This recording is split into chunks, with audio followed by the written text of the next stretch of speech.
하나님의 말씀은 요한복음 4장 23절에서 24절입니다. 신약성경 148페이지 요한복음 4장 23절에서 24절 한 목소리로 같이 읽겠습니다. 아버지께 참되게 예배하는 자들은 영과 진리로 예배할 때가 오나니 곧 이때라. 아버지께서는 자기에게 이렇게 예배하는 자들을 찾으시느니라. 하나님은 영이시니 예배하는 자가 영과 진리로 예배할지니라. 아멘. 할렐루야. 오늘은 참된 예배라는 제목으로 말씀을 드리겠습니다. 우리가 이제 신앙생활에 있어서 가장 중요한 것이 예배이죠. 우리가 차량 운행을 하고 식사를 하는 것도 다 예배를 드리기 위해서가 아니겠습니까? 그래서 기독교 신앙생활의 꽃은 예배라고 볼 수가 있겠습니다. 다른 일도 다 중요하지만 예배가 이제 제일 중요한데, 하나님께 예배드리며 기도하는 것이 이제 가장 중요한 것이죠. 그래서 성도가 이제 이것을 알고 믿음 생활을 할 때, 그러면 예배가 무엇인가? 1월 달에는 이제 기도에 대해서, 말씀에 대해서, 예배에 대해서 가장 중요한 신앙의 기본에 대해서 제가 좀 말씀을 드립니다. 연초라서. 그래서 오늘은 예배에 대해서 말씀을 드릴 때에 예배란 무엇인가? 구약의 그 히브리서의 언어로 샤화라는 말은 엎드려 절하다라는 의미가 됩니다. 구약 시대는 하나님께 희생 제물로 예배를 드렸습니다. 신약 시대의 성경에는 프로스쿠네오라는 말인데, 이 뜻은 마치 그 왕이나 또 신분이 높은 귀족에게 손에 입맞춤으로 예의를 표하는 그 뜻인데, 경배하다라는 이제 뜻이 됩니다. 동방박사들이 그 아기 예수님께 방문해서 경배를 하는 그런 의미도 됩니다. 영어로는 이제 좀 용어를 사용해서 미안한데, 저도에 영어로는 worship이라고 이렇게 표현합니다.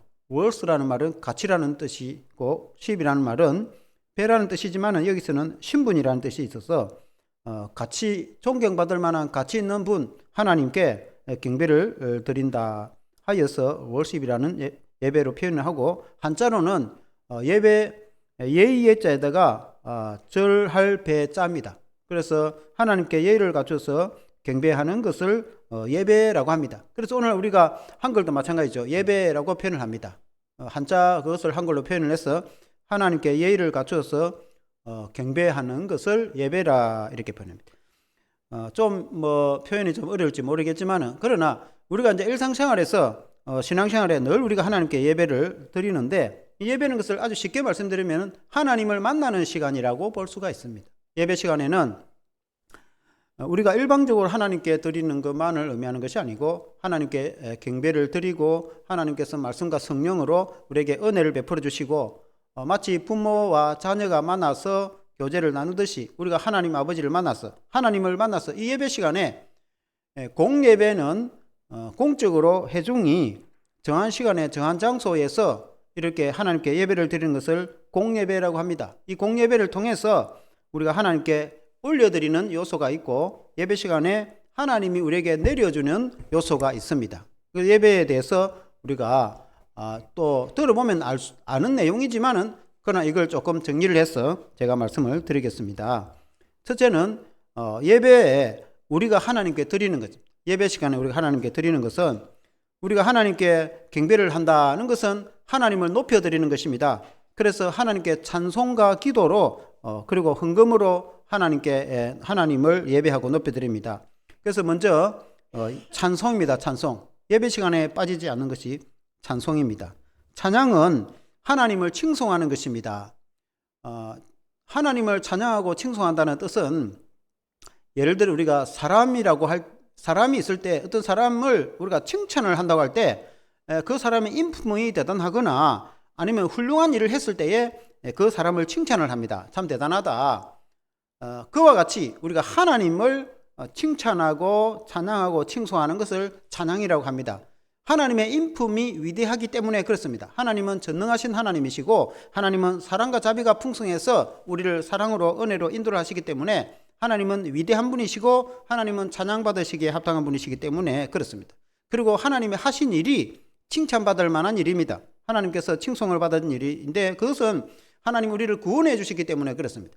원래 우리가 인간이 죄인으로서 아담 이후 범죄한 이후 인간이 죄로 인해 영원한 멸망에 처했을 때에 하나님께서는 독생자 예수 그리스도를 보내주셔서 우리 주님이 이 땅에 육신을 입고 오셔서 살 찢으시고 피 흘려서 십자가의 대속으로 우리를 이제 구원하셔서 우리의 죄를 용서해 주시고 우리에게 영생을 주시지 않습니까? 그래서 그 일이 사실은 실로 위대한 것이죠. 이것은 이제 이스라엘 사람들의 비유를 하자면은 이스라엘 사람들이 애굽의 노예 생활을 할 때에 얼마나 비참한 생활을 했습니까?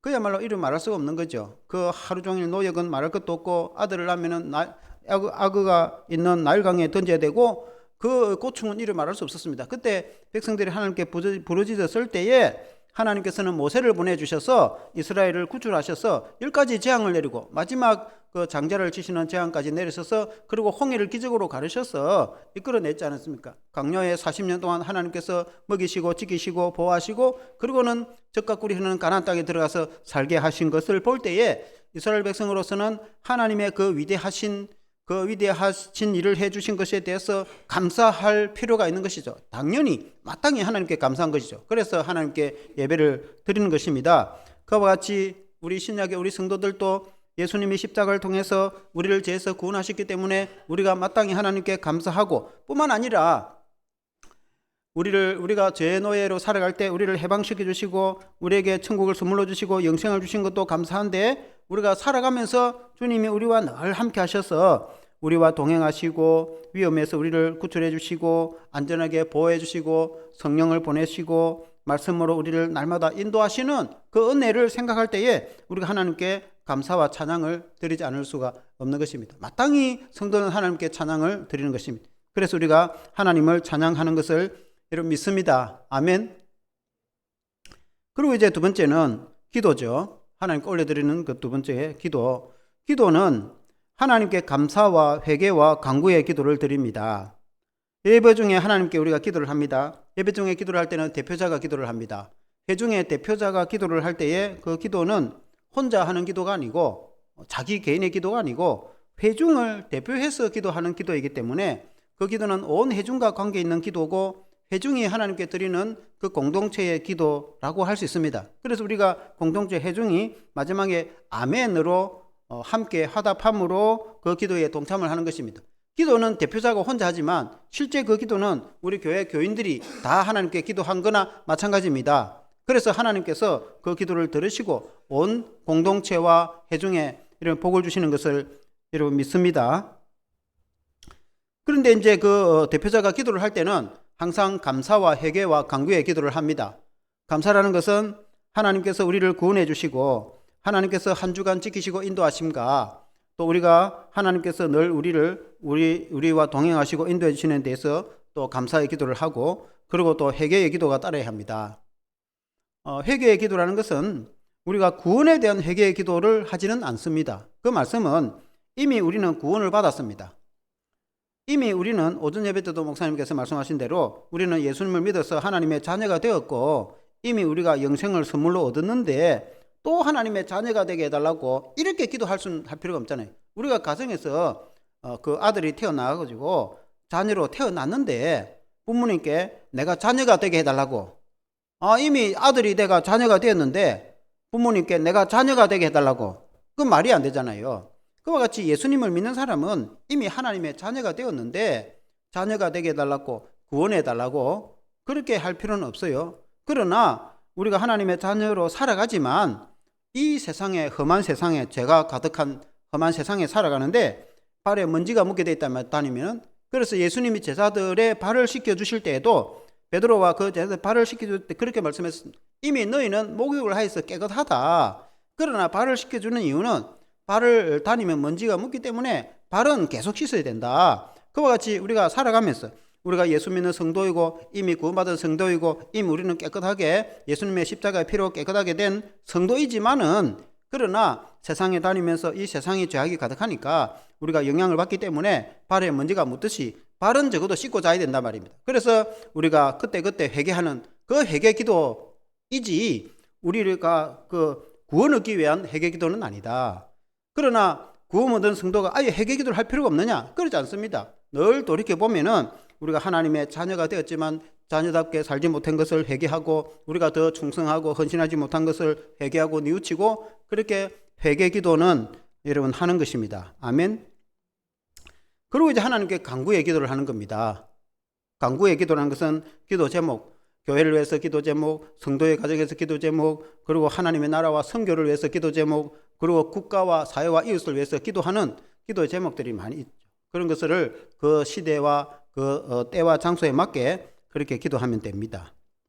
그리고 이제 올려드리는 것 중에 세 번째는 헌금입니다. 하나님께 예배 시간은 실제 공 예배는 반드시 예물, 헌금을 드리는 시간이 있습니다.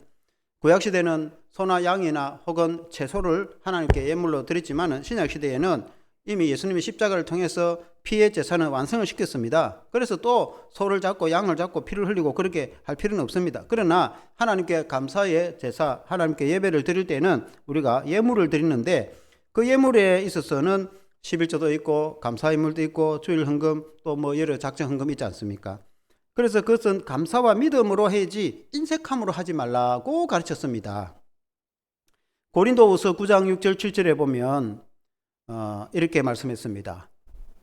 한번 같이 읽어보겠습니다. 시작. 이것이 곧 적게 심는 자는 적게 거두고 많이 심는 자는 많이 거둔다 하는 말이로다. 각각 그 마음에 정한 대로 할 것이요 인색함으로나 억지로 하지 말지니 하나님은 즐겨내는 자를 사랑하시느니라. 하나님은 즐겨내는 자를 사랑하신다. 그 말씀은 하나님 우리가 헌금 드리는 것을 하나님이 다 알고 계신다 그 말입니다. 그래서 헌금은 하나님께 드리는 것이지 우리가 다른 것은 아니에요. 그래서 하나님께 내가 받은 은혜에 감사해서 내가 자원하는 마음으로 자발적인 마음으로 하나님께 감사함으로 드리는 것이지 인색하거나 억지로 드리는 헌금은 하나님이 기뻐하지 않는다. 헌금은 그렇게 해서는 안 되죠. 그래서 내가 하나님께 성의껏 하면 되는 겁니다.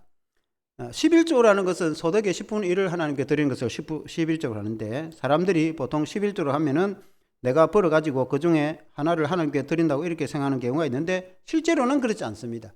실제로는 10을 하나님이 내게 주셨는데 그 중에 9은 내가 쓰고 11을 하나님께 돌려드리는 것입니다. 11조의 의미가 그 하나님이 내게 건강을 주셔야 내가 일도 할 수 있고 하나님이 내게 또 재능과 지혜를 주셔야 내가 그런 직장, 맞는 직장을 다니고 내가 소득을 벌 수 있는 것입니다. 그 하나님이 다 허락을 해주시는 거예요. 그래서 하나님이 허락하지 않으면 내가 그런 직장을 다닐 수가 없어요. 그러니까 하나님이 허락해 주신 것에 그 다 하나님의 은혜죠. 우리가 숨쉬며 살아가는 것이 다 하나님의 은혜니까. 그래서 모든 것이 하나님의 은혜니까 하나님께서 내게 열을 주셨는데 하나님이 내게 주셨다는 것을 믿고 고백으로 그 중에 1을 하나님께 돌려드리고 9는 내가 쓰는 거예요.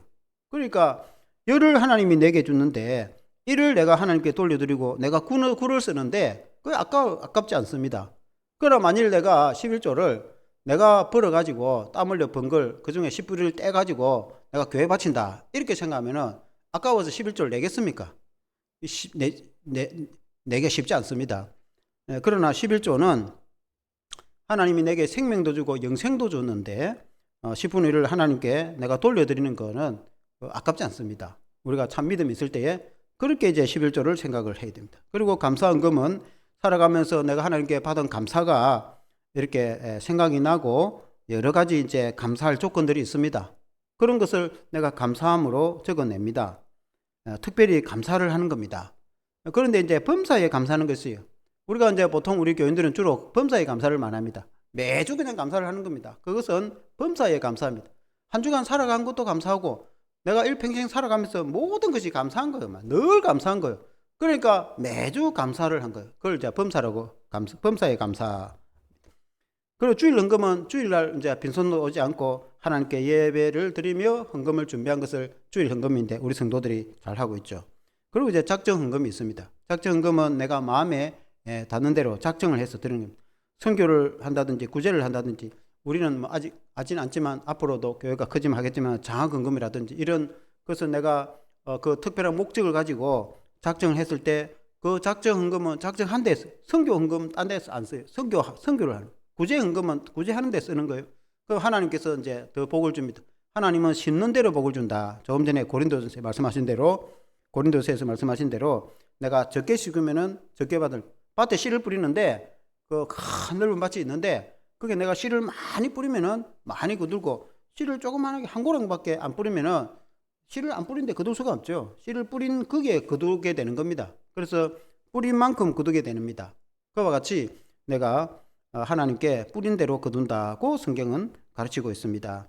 이렇게 이제 하나님께 나와서 믿음대로 내가 믿음 되는 만큼 하나님께 그렇게 사랑으로 정성으로 이렇게 우리가 하나님께 감사를 할 때 하나님께서 영광을 받으시는 것입니다. 그래서 예배를 통해서 하나님께서 받으시는 것이 있고, 우리가 하나님께 올려드리는 것은 찬송과 기도와 헌금이죠. 그리고 이제 예배는 일방적인 것이 아니고 예배는 쌍방입니다. 우리가 성도 간의 교제도 한 사람은 말을 하고 딴 사람은 말 안 하고 그런 게 아니잖아요. 말을 이제 주기도 하고 받기도 하고 그 교제자는 그와 같이 예배도 하나님께 우리가 올려드리는 것이 있고 하나님이 우리에게 내려 복을 주시는 것이 있거든요. 그래서 두 번째로 예배는 하나님께서 우리들에게 내려주시는 것이 있습니다. 예배는 하나님을 만나는 시간입니다. 예배 시간에 하나님이 임재하시고 만나는 것. 하나님은 눈에 보이지 않지만 하나님의 영은 늘 함께 하셔서 우리와 함께 하셔서 이 예배를 받으시고 우리의 기도를 다 들으시고 우리의 찬송과 기도를 다 들으시며 하나님의 예배 시간을 통해서 복을 내려주십니다. 그래서 이 예배 시간은 굉장히 중요한 시간입니다. 예배는 그냥 정한 순서대로 그냥 절차대로 그냥 형식적으로 그렇게 드리는 것이 아니에요. 예배는 살아서 역사하는 그런 행사입니다. 왜냐하면 예배 시간에 하나님이 함께 하셔서 우리 예배를 받으실 뿐만 아니라 예배 시간에 함께 하셔서 우리에게 복을 내려주시기 때문에 그렇습니다. 그래서 첫째는 말씀을 통해서 은혜를 베풀어 줍니다. 하나님은 예배 시간에 주의 종을 통해서 말씀하십니다. 하나님은 말씀하시는 말씀의 하나님이십니다. 우리 하나님은 세상의 다른 신들과 다른 점이 말씀의 하나님이십니다. 하나님은 항상 말씀하십니다. 구약 성경도 구약 시대에도 그렇고 신약 시대에도 그렇고 하나님은 항상 말씀하십니다. 어느 시대든지 말씀하지 아니한 적이 한 번도 없어요. 하나님은 항상 말씀을 하시는 거예요. 하나님은 주의 종을 보내서 항상 말씀하시는 거예요.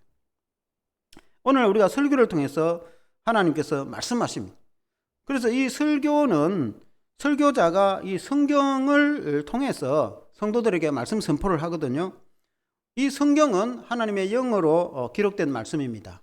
그래서 이 말씀에는 무궁무진한 은혜가 있습니다. 그래서 이제 이 설교자가 이 말씀에 감명을 받고 이 말씀을 또 해석을 하고 그리고 성도들에게 그 뜻을 풀어서 설명해 줄 뿐만 아니라 이 말씀이 오늘날 우리들에게 어떻게 적용이 되며 또 우리의 신앙에 어떻게 삶에서 적용이 되는지까지 말씀해 줍니다. 그래서 이 설교자가 하는 말씀을 잘 들으면 우리가 신앙생활에서 아주 유익하게 이제 들을 수가 있습니다. 중요한 것은 그 말씀을 전할 때에 성령께서 함께 하셔서 그 각자의 마음을 감동을 시킵니다. 그러니까 말씀을 전했을 때에 똑같은 말씀을 전했는데 그 말씀이 공통적으로 이해될 부분이 있고 그리고 그 말씀은 또 성령께서 각자에 맞게 이해를 시킵니다. 그리고 각자에 맞게 적용을 시킵니다. 그러니까 삶에서 똑같은 말씀이 선포되는데도 어떤 사람은 이 말씀을 잘 이해를 못하는 사람이 있고 신앙이 어려운 경우에 어떤 사람은 이 말씀이 내게 있어 가장 중요한 말씀으로 다가올 수가 있고 성령께서 그 사람에게 맞게 그 사람의 신앙과 그 사람의 삶에 맞게 적용을 시킵니다. 그래서 말씀을 들을 때에 성령이 나를 잘 깨우치고 이해되게 하시고 그리고 실제로 살아갈 때에 그 말씀이 적용이 되도록 하십니다. 아멘. 그럴 때에 이 말씀을 전하는 목회자는 그 말씀을 연구하고 신학을 공적으로 구체적으로 체계적으로 교육을 받고 그리고 강도사나 또 여러 가지 목사의 그 훈련의 과정을 거쳐서 공교회가 공적으로 인정된 설교자가 말씀을 전합니다. 왜냐하면 그렇지 않으면 이 성경을 잘못 해석을 할 수도 있고 이 성경을 교회에 맞지 않게 전포함으로 사람들이 양이 풀을 먹는데 그 독초를 먹으면 위험해지죠. 그와 같이 말씀을 전하는 자는 충분히 훈련되어지고 가정이 입증되어지고 그 목회자의 인품이나 사역이나 그리고 공적인 교회의 모든 절차와 과정을 충분히 거친 사람이 제대로 말씀을 전해야 되지 말씀을 함부로 잘못 전하면은 영에 큰 문제가 생길 수 있어요. 이 말씀은 빛이시라고 했습니다. 하나님의 말씀은 우리의 삶을 인도하는 빛인데 말씀이 나를 인도해 주는데 말씀을 잘못 가르쳐 놓으면은 잘못 길로 인도를 하면은 인도하는 사람이나 인도를 받는 사람이나 구덩이에 빠질 수가 있단 말입니다. 그래서 이 말씀을 전하는 자는 구체적인 훈련을 받은 전문가가 하나님의 말씀을 정말 그 말씀에 그때 하신 말씀의 뜻이 뭐며 오늘 어떻게 적용이 되는지 잘 해석을 해서 전해줘야 되는 줄 믿습니다. 그래서 말씀을 전하는 자가 중요한 겁니다. 이 말씀은 영의 양식이 됩니다. 하나님의 말씀은 영의 양식으로 배웁니다. 영의 양식이라는 것은 우리의 밥과 같습니다. 우리가 밥을 먹으면 힘이 나고 아이들이 자라고 하잖아요. 그와 같이 영적으로 이 말씀을 내가 먹을 때에 믿음이 자라가고 용기가 생기고 확신이 생기고 자신감이 생기고 내 영의 빛이 생기고 말씀이 우리가 마치 밥을 먹듯이 육신적으로 밥을 먹어 힘이 생기듯이 이 말씀을 듣고 먹는다는 것은 말씀을 듣고 이해를 해가지고 내 몸에 내 삶에 체화가 되는 것, 마치 소화가 돼가지고 내 몸에 체화가 되듯이 내가 그 말씀을 듣고 이해를 하고 적용해가지고 내 것으로 체화가 되는 것을 말씀을 먹는다라고 표현을 한다면 우리가 입으로 먹는 게 아니고 말씀을 귀로 들어가지고 그 말씀이 내 것이 되어질 때에 우리가 말씀을 먹는다라고 표현을 합니다. 그래서 마치 밥을 먹듯이 우리가 말씀을 내가 듣고 이해를 하고 그 말씀을 내가 내 마음판에 새기고 실제로 삶에 살아갈 때에 역사와 기적이 일어납니다. 아멘. 그래서 그 말씀은 인생의 빛이 됩니다. 이 말씀이 선포되어졌을 때 우리가 그 말씀을 따라가면은 어둡고 캄캄한 인생에서 내 발에 등불이 되어서 내 인생을 인도를 해주신다. 그 말입니다. 그래서 말씀이 중요한 거예요. 말씀이 여러분이 성경을 읽어가지고 하나님의 인도함을 받는 것도 중요하고 또 이 주일날 설교대전은 이 선포한 말씀을 통해서 우리가 은혜를 받아서 인도함을 받는 게 여러분 중요한 줄로 믿습니다. 그리고 이제 하나님이 내려주시는 것 중에 축도가 있습니다. 축도는 목회자가 예배 순서 끝에 축도함으로 하나님께서 주시는 주의 종을 통해서 복을 내려주시는 겁니다. 여러분 우리가 예배 시간에 항상 목사님이 축도를 하잖아요. 축도라는 것은 축복 기도의 준말입니다. 하나님이 복을 내려주시는 것을 목회자를 통해서 복을 내려주시는데 그 축복함으로 복을 내려준다 그 말입니다. 원래 이제 구약 성경의 민수기 6장 24절에 26절에는 제사장에게 하나님이 명하시기를 너희는 이스라엘 백성들을 위해서 이렇게 축복하라. 하나님이 이 복을 내려주시겠다라고 한 것이 있어요. 24절에서 26절에 한번 같이 읽어봅시다. 시작. 여호와는 내게 복을 주시고 너를 지키시기를 원하며 여호와는 그의 얼굴을 내게 비추사 은혜 베푸시기를 원하며 여호와는 그의 얼굴을 내게로 향하여 드사 평강 주시기를 원하노라 할지니라 하라. 이렇게 제사장 영적 지도자입니까? 제사장을 통해서 이스라엘 백성들을 위해서 이렇게 축복 기도를 하라. 오늘 말 축도를 하라. 그러면 하나님께서 복을 주시겠다. 하나님께서 너를 지키고 하나님께서 그 얼굴을 비추고 하나님은 태양같이 밝은 빛을 가신 분인데 하나님의 얼굴을 비추면 우리가 영혼의 빛을 받을 수 있고 하나님이 그 얼굴을 내게로 향하여 드사 평강 주시기를 원하노라. 이 암흑한 캄캄한 세상에 하나님이 우리에게 얼굴을 비춰서 빛을 주시고 이 어두운 그리고 힘든 세상에 살아갈 때 하나님이 그 얼굴로 내게 비춰서 은혜와 평강을 주시면은 내가 힘을 얻고 용기를 얻고 살아갈 수가 있어요. 아멘. 그래서 제사장이 축도를 옛날에는 그렇게 했거든요. 구약시대는. 그 신약시대에는 내나 비슷한데 고린도후서 13장 13절에 한번 같이 읽어봅시다. 시작. 주 예수 그리스도의 은혜와 하나님의 사랑과 성령의 교통하심이 너희 무리와 함께 있을지어다 라고 축도를. 이제 저도 마찬가지고 우리 목사님들이 축도를 하면은 항상 이 세 가지를 합니다. 주 예수 그리스도의 은혜와 하나님의 무한하신 사랑과 성령의 교통하심이 너희 무리 성도들과 항상 함께 있을지어다 라고 성부 성자 성령 하나님의 은혜를 이렇게 이름으로 축복을 비거든요. 그래서 그 축도를 통해서 하나님께서 복을 주시고 임마누엘 하시는 줄 믿습니다. 그래서 이 축도를 하는 이제 목회자도 공적으로 이렇게 인정받은 그런 과정을 통해 인정받은 목회자가 축도를 하는 것이죠. 하나님께서는 이 예배 시간에 성령으로 은혜를 베풀어 주십니다. 예배 시간에 하나님의 성령이 임재하셔서 예배를 통해서 우리가 힘을 얻고 그렇게 합니다. 이 예배 시간이 성도가 예배를 드리지 않으면은 마음이 허하고 허전해서 견딜 수가 없어요. 그러나 성도가 예배를 드리고 나면은 마음이 가득 차고 은혜가 넘치고 또 한 주간 살아갈 힘이 생기고 그렇습니다. 그래서 이 예배는 하나님이 주시는 은혜가 있어요. 우리가 찬송하고 기도하고 말씀 듣고 그런 과정에서 하나님이 함께 해주셔서 우리에게 믿음을 다해주시고 살아갈 때에 이 힘든 세상의 세파를 이기며 살아갈 수 있도록 그 파도를 넘으며 살아갈 수 있도록 힘과 용기를 주십니다. 그래서 예배를 잘 드리는 성도는 세상을 이길 힘이 생기고 용기가 생기고 그렇게 합니다. 하나님의 성령이 예배 시간에 우리에게 참 믿음을 주시기 때문에 그렇습니다. 아멘.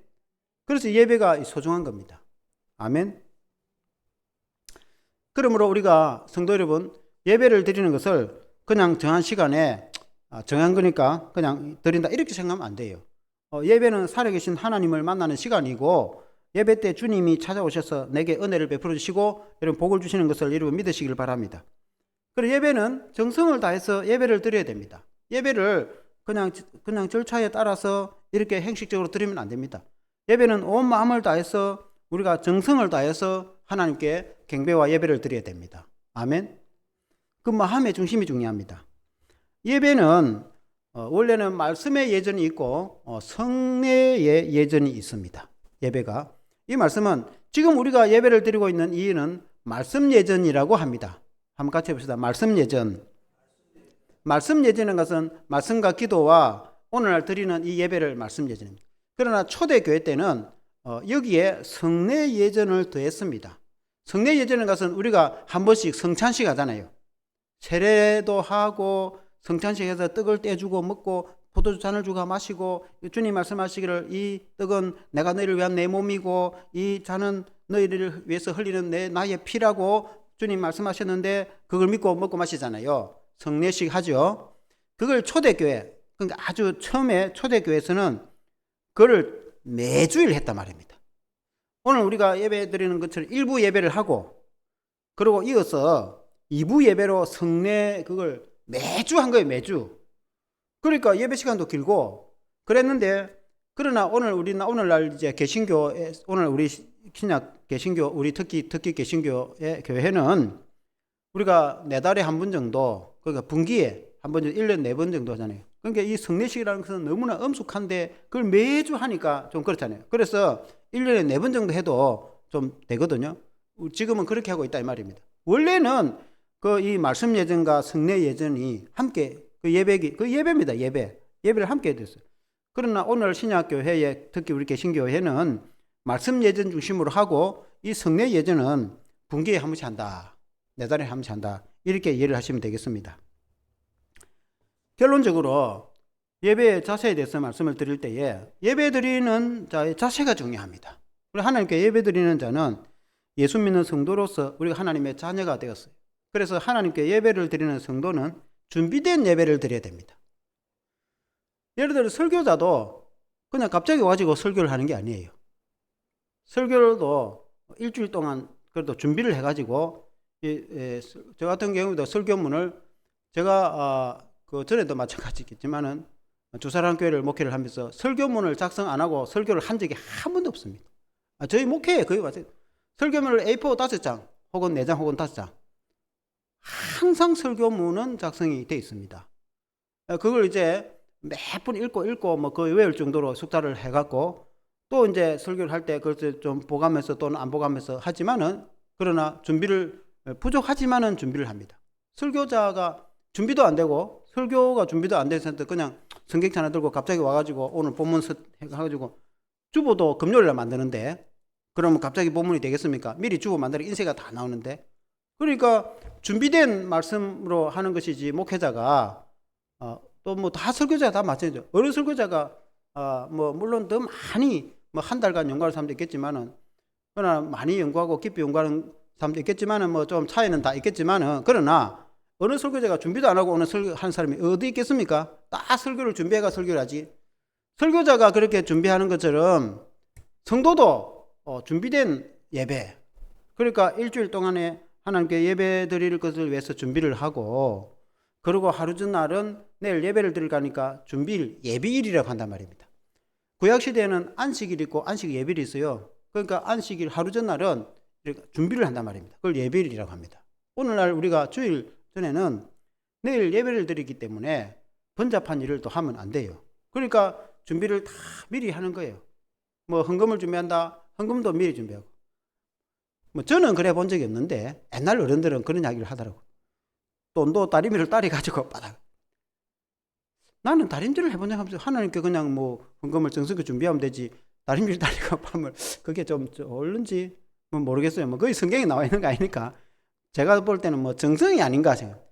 옛날 사람들이 그렇게 했다고 내가 듣기만 들었습니다. 그 이제 헌금을 다림질을 해가지고 바닥바닥 해가지고 우리 집사님이나 근사님 잘 알 거면 옛날에 신앙생활 했던 그 선대 때 사람들한테 안 들었겠나. 저도 이제 들은 적이 있어요. 그래가지고 헌금을 준비하는. 그 말은 미리 그 전날부터 헌금을 준비했다. 그 말 알겠습니까? 그 말은 미리 이제 마음으로 준비를 했다. 예배 드리는 사람은 마음으로 준비를 해야 된다. 하루 전부터 예배 드릴 것을 옷도 미리 딱 준비해 놓고 내일 뭐 입고 갈지 깔끔한 화려한 좋은 옷이 아니고 그래도 준비된 깔끔한 옷을 입고 가야지 하고 미리 전부터 옷을 준비하고 복장을 준비하고 단정하게 그리고 이제 또 예물을 준비한다든지 또는 이제 그럼 어떻게 해서 어떻게 교회를 갈 이제 방편을 준비를 하루 전날 다 준비를 해놓고 그래서 이제 예배를 드려야지 일주일 동안 아무 생각 없고 갑자기 탁 예배를 드려오고 그렇게 하면 안 된다 이 말이에요. 예배라는 것은 우리가 하나님께 드리는 거니까. 그 다음에 예배 드리는 당일날 현장에서도 우리가 가령 예를 들어서 15분 전부터 찬양을 합니다. 그걸 이제 옛날 말로 준비 찬양이라 합니다. 준비 찬양이라는 말은 예배를 드릴 때에 찬양으로 준비하는 거예요. 마음의 준비를 하는 거예요. 하나님께 찬양하면서 예배드릴 준비를 하는 겁니다. 그래서 준비 찬양을 했는데 사실 그게 이제 중요하죠. 준비를 하는 거예요. 그래서 적어도 15분 전부터 찬송하면서 예배를 준비를 해야 되는 거죠.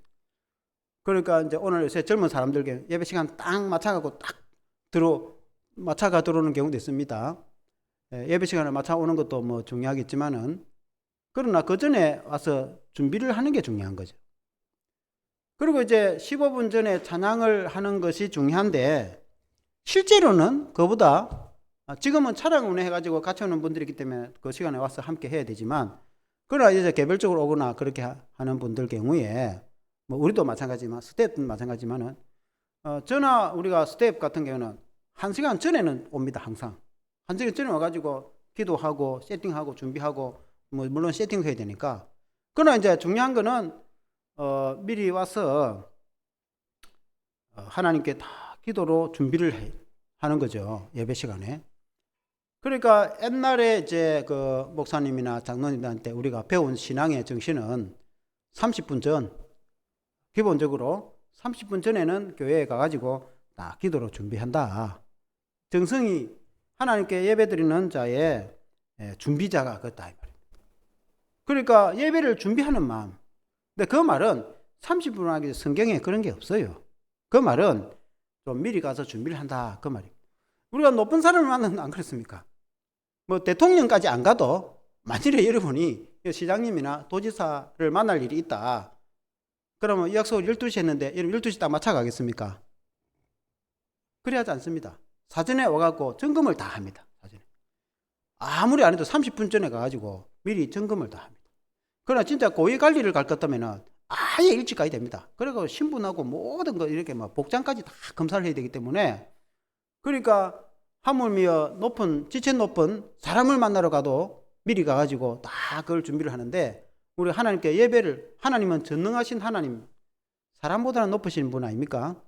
전능하신 하나님을 만나고 하나님께 예배드리는 우리가 그냥 그냥 적당하게 이렇게 하려고 하면 안 된다 그 말이겠죠. 그 말은 우리가 사랑과 정성으로 주님이 우리를 희생으로 구원해 주신 것에 우리가 비하자면 우리가 하나님께 감사하여 그 예배를 드릴 때에 우리는 정성으로 우리가 그렇다고 뭐 화려하거나 뭐 이렇게 뭔가 뭐 삐까뻔쩍하게 뭐 거리는 안 하더라도 우리가 단정하게 우리가 준비된 예배를 정성을 다해서 하나님께 예배를 드릴 때에 준비된 예배 그게 중요해요. 그것은 그 마음의 중심이거든요. 준비돼 가지고 나아갈 때 더 정성껏 드릴 수 있겠죠. 준비는 많이 했는데 실제로 예배 드릴 때는 딴 생각하고 뭐 찬송도 안 하고 뭐 그러면 그 아무 의미가 없는 거죠. 아무가 없는 거죠. 뭐 별로 준비는 또 뭐 별 안 돼도 실제로 예배를 드릴 때 온 마음을 다해서 예배를 드린다면은 그게 더 중요하겠죠. 중요한데 그러나 결론은 마음에 하나님을 사랑하기 때문에, 주님을 사랑하기 때문에 준비된 예배에 우리가 정성을 다해서 예배드려. 그래서 신령과 진정으로 예배를 드린다. 이 신령과 진정으로 오늘 말씀에 예배를 드리는 것, 주님이 이 사마리 여인에게 하신 말씀처럼 신령과 진정이라는 것은, 신령은 성령을 말하고 진정은 진리를 말합니다. 성령과 진리, 영과 진리로 예배를 드리라. 이 말씀은 하나님께 예배 드리는 자는 영으로, 하나님의 영이시니까 영과 진리로 예배를 드려야 된다. 진리는 하나님의 말씀이고 우리 주님이 진리이신데, 하나님께 예배 드리는 자는 하나님의 성령으로, 하나님의 진리 말씀으로 하나님께 예배를 드리는 것을 의미합니다. 그리고 나아가서 이 영과 진리로 예배 드리는 것은 우리가 하나님 앞에 온 정신을, 온 정성을 다해서 진실된 마음으로 하나님께 예배 드린다는 뜻도 됩니다. 그래서 우리가 하나님께 진실된 마음으로 예배를 드릴 때에 우리 하나님은 받으시는 줄로 믿습니다. 기도하겠습니다. 하나님 아버지, 우리가 오늘날 예배를 드릴 때에 우리가 그 하나님의 은혜에 감사해서 우리가 예배를 드립니다. 허물과 죄로 죽었던 우리들을 위해서 주님이 낮고 천한 이 땅에 오셔서 살 찢으시고 피 흘리셔서 희생을 하셔서 우리를 죄에서 구원하셨습니다. 그리고 우리에게 영생을 선물로 주셨습니다. 그래서 우리가 하나님께 감사하지 아니할 수가 없습니다. 우리가 하나님께 감사하며 찬송하고 기도하고 하나님께 예배를 드릴 때에 그 주님의 은혜를 생각할 때에 우리가 진실된 마음으로 우리가 마땅히 예배를 드리게 됨을 감사를 드립니다. 하나님 아버지, 우리가 이 예배를 통해서 하나님을 만나는 시간에 우리가 맞이하니 얼마나 감사한지, 우리 하나님은 우리를 구원하여 주셨을 뿐만 아니라 오늘날에도 임재하셔서 우리와 함께 하시고 우리와 만나기를 원하시는 하나님이신 줄 믿습니다. 우리 주님은 늘 임마누엘 하셔서 우리와 함께 하시고 우리와 동행하시고 우리가 살아가는 모든 인생의 여정 가운데서도 함께 하시지만 특히 예배 시간에 주님이 찾아오셔서 성령을 통해서 우리에게 감동을 주시고 감화를 주시고 우리에게 말씀의 은혜를 베풀어 주시고 믿음을 다주시고 힘과 용기를 주시니 감사합니다. 하나님 아버지, 이 예배를 통해서 하나님께서 또한 우리들에게 복을 주시는 줄로 믿습니다. 그럼 우리가 하나님께 예배를 드릴 때에 찬송과 감사와 기도와 헌신을 통해 하나님께 예배를 드릴 때에 정성을 다해서 진실된 믿음으로 하나님께 나아가서 예배를 드리기를 원합니다. 우리 하나님께서 예배를 받으시고 예배 생활을 통해서 하나님이 함께 해주시고 은혜에 충만케 하여 주시옵소서. 우리가 예배의 성량으로 우리의 신앙이 승리케 하여 주시옵소서. 예수 그리스도 이름으로 기도합나이다. 아멘.